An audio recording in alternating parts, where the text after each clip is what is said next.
Right, muri Zimbabwe kwaziwai tinokugamuchirai nemufaro pano paChibanda Media naika. Nasi tiri munzvimbo Epworth. Mukoma makadi? Zvirikufamba here baba. Aiwa tinofara here baba. Aiwa tinokutendai zvikuru sana nekuti gamuchira kwamaita handiti ka. Baba. Alright baba. Tenge chikumbiro kuti muzivisewo vatariri zita renyu. My name is Petrus Muggeridge. Petrus, okay. What a nice name. Thank you. Alright baba. Kuya kwatakaita kuno kuisusuka takangonzwawo kuti situation ikuradza seisina kunatsokumirira zvakanaka. Kana takatarisa mapapana apa tikuona kuti living conditions acho anenge asiri standard. Saka mungatitsananguriro here muchidimbu kuti chii chakanyoitika kuti imimi muzouye kunzvimbo inoyi yeEpworth? Okay. Chekutanga tagara Hatfield. But ana gogo washaya. So imbe yabva yatengeswa nevaridzwa. Hama dzedu. Bva ipapo tanga sina pekugara. So takatama kusvika kuno. Kuno kuti tanga tiri kugara kumusoro kwanana jacho. But taona that my rent are kutikwadza. Ndava ndatsanzira ndione kubatanidza mari ndava ndatenga pano. Stand ndaitenga iri $2,000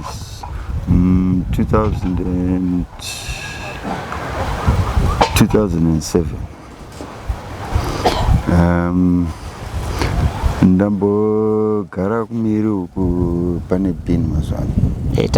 Panga neimba yepuranga yaMudarasulani. So ndaigara imomo apa pandinoedza kuvakira kunoku. Ndopandavakira temporary structure. Tione kugara that tisingabhadhari. Oh, okay. Bva ipapo unodza sevanhu zvinhu zvinouya zvinoenda. Ndatanga kushayikwa nemwana mudiki, mwana musikana muhombe wacho 2014.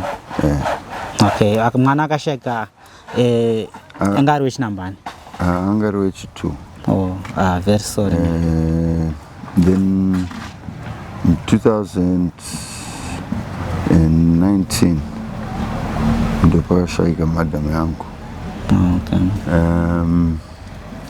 So nguva dzese iyoyi ndangaroedza kukavhuridza zvikwere zverufu dzavo. Okay. Etc. 100. Izvozvi ndiri 1 ndotopinza mari mumba. Apa pandine wana 3.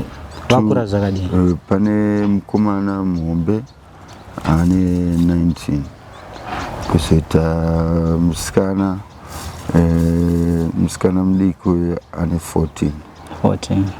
Kuzoita munin'ina wake mukomana Ken ane 12. Saka vari kuenda kuchikoro here vana ava? Ndiri kuona kuti izera rinofanira kunge riri kuchikoro. Ken ari kuchikoro, Aneli ari kuchikoro. Vanodzidza Hillside, vanogara netete yavo yekuside kwamadam. Okay.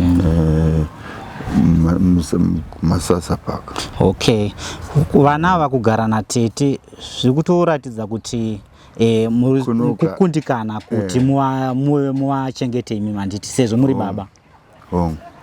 Handikwanisa ndiripo during the daytime ndivachengete. So vanogara natete.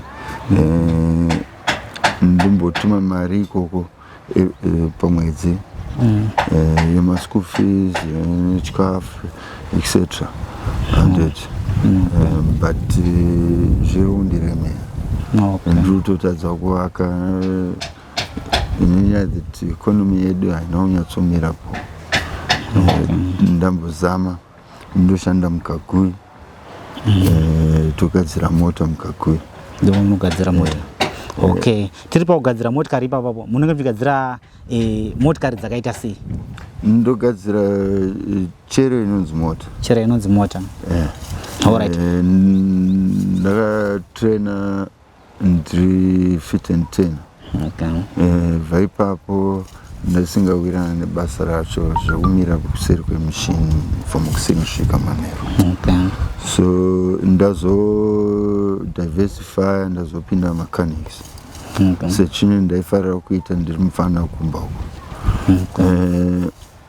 So ndo basa yangu ndoruka chero petrol kana diesel engine, manual gearbox, matif, ndo batanidza mota vamberi kusvika mashure. Okay.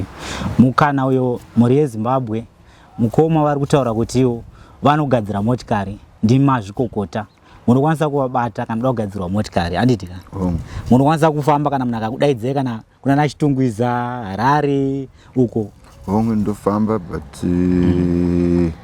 transport inotinetsei because masipanera anotorema. Okay. Mdududu yangu yakafa. Okay. So ndakufamba nemalifts. So zvinombotinetsei. Okay. Tida kumbotidzokei kumashure zvishomanana.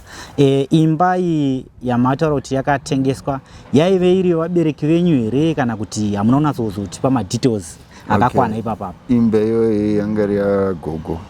Okay. So pakasvika gogo hama dzedu vamwe vacho vana vavo vatora imba vobvatengesa because vaida urora. Okay. So vaida mari yacho kuti vaone kupamidzira kurora. Okay. And izvozvo handizivi kana vachiri munomu kana vasipo because vaipapo hatinozobatana futi. Okay.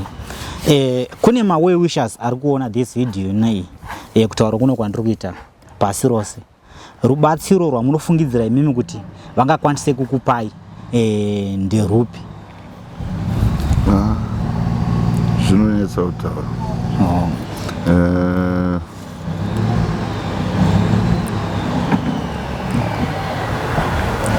Handizivi rubatsiro racho inouya chirutsi, but anything is welcome. Ndoda waka, so any beauty materials nezvinhu zvakadaro ndotambira kana anything well wishes, it's up to them. And I'm not picky. Okay, but I would appreciate that kana ndabatsirwa that at least vana vangu vanosodzoka kumba. Okay, vasagare vari kure uko because ndo vana vemadhamu. Madhamu akashaika, so ndo madhamu acho. Okay. And vana vangu ndo upenyu hwedu. Hapana asingafungire zvevana. Ichokwadi ichocho, mashoko makukuti ayo.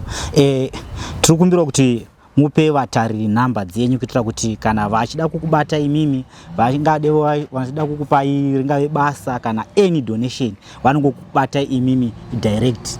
Nhamba dzangu dzinoiti 0772 95 83 66. Alright. Nhamba ndidzodzo vatariri dziri pa screen.